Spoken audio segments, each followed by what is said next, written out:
¿La eliminación del fuero servirá para acabar con la impunidad? ¿O será instrumento de vendettas personales para políticos o funcionarios que molestan al sistema? Esto es Desde la Trinchera. Comenzamos.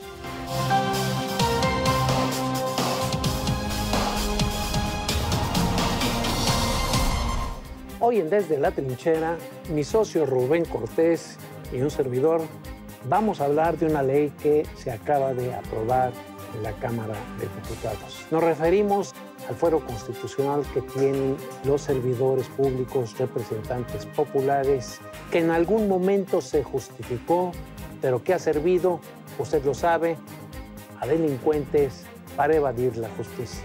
No está muy lejos el caso del hermano del ex gobernador de Michoacán, Leonel Godoy, que utilizó el fuero para entrar y para salir indemne de la Cámara de Diputados. Hay polémica alrededor si realmente este fuero va a servir o es solo un instrumento más para propaganda electoral. Le presento a nuestro invitado, él se llama Braulio Guerra, es secretario de la Comisión de Puntos Constitucionales de la Cámara Baja, él es diputado del PRI, y bueno, un primer comentario, ¿qué es el fuero? Claro que sí, Francisco Rubén, muchas gracias por la entrevista, por la oportunidad. Es un privilegio al que los ciudadanos hoy entienden como una forma de tener mexicanos de primera y mexicanos de segunda. Es algo que tuvo precisamente su origen, un mecanismo que protegió o buscó proteger la función pública, pero que por esos casos que mencionas, avergonzaron a la política, a quienes hacemos política, y que generaron un humor social, una irritación en la gente contra cualquier tipo de desigualdad cuando se llegue el momento de hacerle frente a la justicia y a la ley. El fuero hay que diferenciarlo también del juicio de procedencia. Ahí hay una línea muy delgada y muy fina. En esencia, el fuero es que los legisladores no podrían ser reconvenidos por sus expresiones, por lo que decimos, parlar. El Parlamento habla y que tengamos la libertad de decir las cosas con amplitud y sin ser perseguidos. Ahí está el tema de Belisario Domínguez, ¿no? En su tiempo, a quien le arrancaron la lengua literalmente y lo torturaron por sus expresiones. Es un asunto que ahora también divide lo que es el juicio de procedencia, en donde se necesitaba de la Cámara de Diputados para que pudiera penalmente procesarse a un servidor público, es decir, que enfrentara el proceso, que fuera notificado, que fuera al Ministerio Público y que de ahí pudiera estar frente a un juez. No, nos referimos a los delitos, o sea, yo creo que sí tiene un corte evidentemente populista, electoral, yo creo que se puede prestar a persecuciones. El fuero debe existir, no sé si se debe de controlar de alguna manera, pero sí, si no hay fuero, entonces ahora un enemigo político puede sembrar un delito a otro y lo persigue y ya y se lo quita de encima. Yo complementaría lo que acaba de decir Rubén en el caso de la utilización del fuero con criterios político-electorales. El caso más emblemático, todos lo conocemos, simpaticemos con él o no, es el de Andrés Manuel López Obrador. El fuero lo quiso utilizar Fox para sacarlo de la contienda electoral. Hay quien se queja de que esta iniciativa, que está como minuta todavía en el Senado, pudiera de alguna manera utilizarse para la venganza política y pudiera también seguir utilizándose como protección de malos funcionarios, de gente que ha delinquido y que sigue ocupando cargos. ¿Qué nos dicen? Sí, a ver, erradicamos la palabra fuero del artículo 61, ahí se encontraba. Ya no existe más en la Constitución, pero sí existe la presunción de inocencia, que es un principio, y que tenemos que partir de ahí. No bastará una denuncia, ni basta con que se presente en el Ministerio Público algún tipo de proceso para que precisamente se configure esa persecución política que pudiera estar en la historia de México y en la historia universal en otras latitudes del mundo. Entonces sí va a haber ciudadanos de primera y de segunda, porque no, si a un ciudadano normal de a pie le hacen eso en el Ministerio Público, está preso, ¿eh? No, allá voy. también a un ciudadano.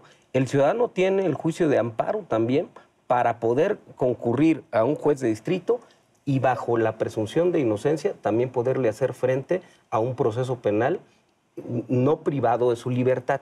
Aquí el equilibrio que se encontró, que costó trabajo entre todas las fuerzas políticas, porque fue unánime en la Cámara de Diputados, fue primero ponerle el balance en donde el funcionario, el servidor público, que por primera vez incorporamos al presidente de México, hay que decir que la Constitución dice que el presidente de México solamente puede ser juzgado por traición a la patria, que eso puede ser cualquier cosa, lo que sea, es muy subjetivo, y por delitos graves, no cualquiera, grave y del fuero común. Ahora aquí se busca que esté precisamente como parte de cualquier otro servidor público, pero el servidor público, si se presenta denuncia, si se abre proceso, se mantiene en el cargo.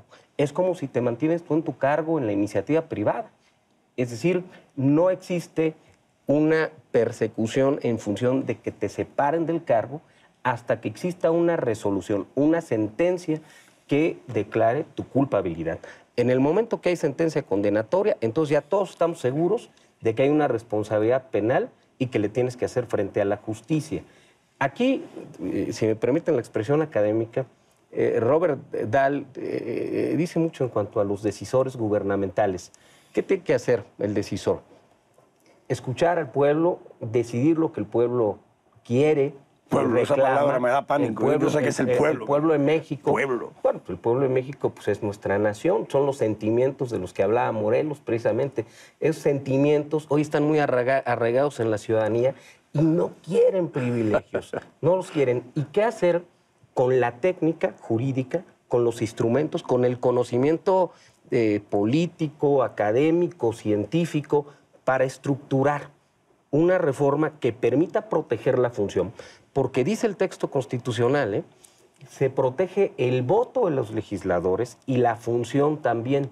Ahí está descrito la manera en la cómo se puede proteger la función, pero también hoy hacerle frente a una notificación al Ministerio Público para ir a declarar. Porque hoy, si le llega a un diputado federal, a un ministro, a un senador, una notificación del MP, pues se puede dar el lujo de no ir y nunca contestar. Ahí me parece donde ahora se va a tener encuentra que ir. La distorsión. Vas a tener que ir todo. Se abusó, se distorsionó, avergonzó a la clase política en muchos de los casos que hemos visto y son públicos. Entonces creo que sí hay un esfuerzo de la Cámara de Diputados, de todas las fuerzas políticas que ahí coincidimos, en encontrar la fórmula académica, política, pero también mandar un mensaje contundente a la gente de que aquí cualquier persona le hace frente a la ley cuando no se respeta. Diputado, le voy a preguntar una cosa que leí en un artículo de la aguerridísima Denise Dresser, y dígame usted si es correcto o no. Ella dice que esta ley podría servir para una vendetta política. Ella dice que, por ejemplo, si nos pusiéramos en el escenario de un triunfo de Andrés Manuel López Obrador, pues López Obrador podría quedar en manos de los diputados, porque le podrían abrir juicio por cosas tan generales como hacer cosas en perjuicio, de los asuntos públicos o del buen despacho de esos asuntos. ¿Qué tan cierto es esto? Ese es un tema. Diferenciamos el juicio penal, es decir, el juicio de procedencia y fuero, y sí se incorpora al presidente de México a la posibilidad de ser parte de un juicio político. El juicio político ya no implica la persecución penal, sino implica violar la Constitución, separarse del apego a la ley y ahí ser destituido. Es decir, un juicio político sí destituye al funcionario, al que se trate. Sí está inserto, y fue una seria discusión de cómo podíamos nosotros calcular el proteger la investidura presidencial, la institución, y se propuso una fórmula. Cualquier otro servidor público, el que sea, podría ser sujeto de juicio político si se encuentra responsable de una conducta ilegal y ser juzgado con la mayoría del Congreso. El caso del presidente de México tendría que cubrirse las 2/3 partes. Entonces, aquí se habría hablado ya de una mayoría calificada, lo que requeriría un amplio consenso, quizás hasta de su bancada, ¿no?, del presidente que fuere, hablando en términos hipotéticos, para que fuera precisamente juzgado, como sucede en los Estados Unidos. Ahí está el caso de Nixon. ¿Sí? Claro. Va para atrás, ¿no? Es decir, y se va antes de lo que pudiera haberle pasado en el Congreso. Esto de lo que estamos hablando sucede en las democracias, no sé si decir más avanzadas del mundo, pero sucede en otras democracias, ¿no? Pero mira, yo sí creo que viene en un momento electoral.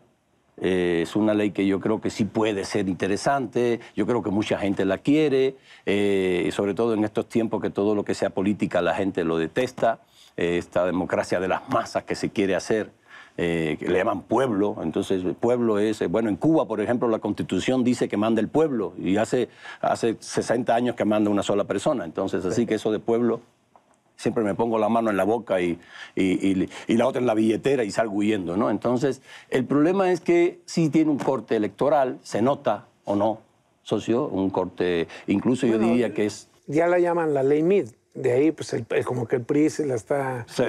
Cuando no es la primera vez que hay intento, claro, hay 2 minutas, hablábamos antes del programa, una de Alejandro Encinas, que está durmiendo el sueño de los justos porque está congelada ahí hace años en el Senado, ya habiendo sido aprobada en Cámara de Diputados. Y está la de ustedes, que la intención es que el Senado la apruebe antes de que termine ese periodo de sesiones, que es el último día de ese mes, la ley Meade, que está a la vuelta de la esquina. Que debemos dos cosas. La Constitución mexicana en el 39 dice que la soberanía reside en el pueblo. También utilizamos el término, ¿no? ¿Por qué? Porque, bueno, hay que saber que en el 17, en 1857, bueno, pues ese concepto abarca la sociología política, ¿no? Pero tenemos un sistema representativo, es decir, está en el pueblo, pero se ejerce a través de sus representantes. Tú eres uno de ellos. Que somos parte de esa representación popular.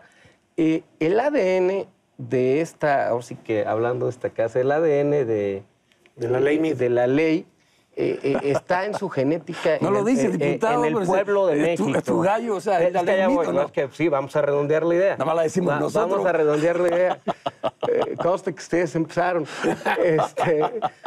Redondeando esta idea, sin duda los derechos de autor los tiene la gente, porque el reclamo está allá afuera.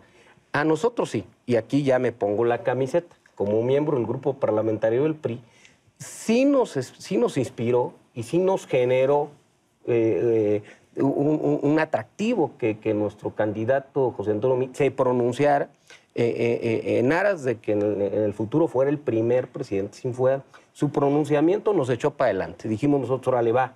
Y empezamos a coserla, a construirla, a cabildearla con mayor dedicación. Aunque este tema tiene dos años, por lo menos en la comisión donde coordinamos al grupo parlamentario, tiene 2 años que la estamos peloteando, discutiendo, afinando. Pero sí, los pronunciamientos, como el caso de nuestro candidato Meade, sí a nosotros nos aceleró para que pudiéramos hacer un cabildeo más intenso y poder conciliar posturas con las distintas fuerzas políticas, sin duda. ¿Sí? Pues con esto nos vamos. Muchísimas gracias, diputado. Gracias, diputado. Gracias. Muchas gracias. Ojalá no haya problemas en el Senado y se las devuelvan a Cámara. Con la ley Meade. Pero parece que no hay moros escondidos por ahí, ¿no? Sí, no hay trampa, problema, no hay trampa ahí. Esperemos que salga. Gracias, diputado. Gracias.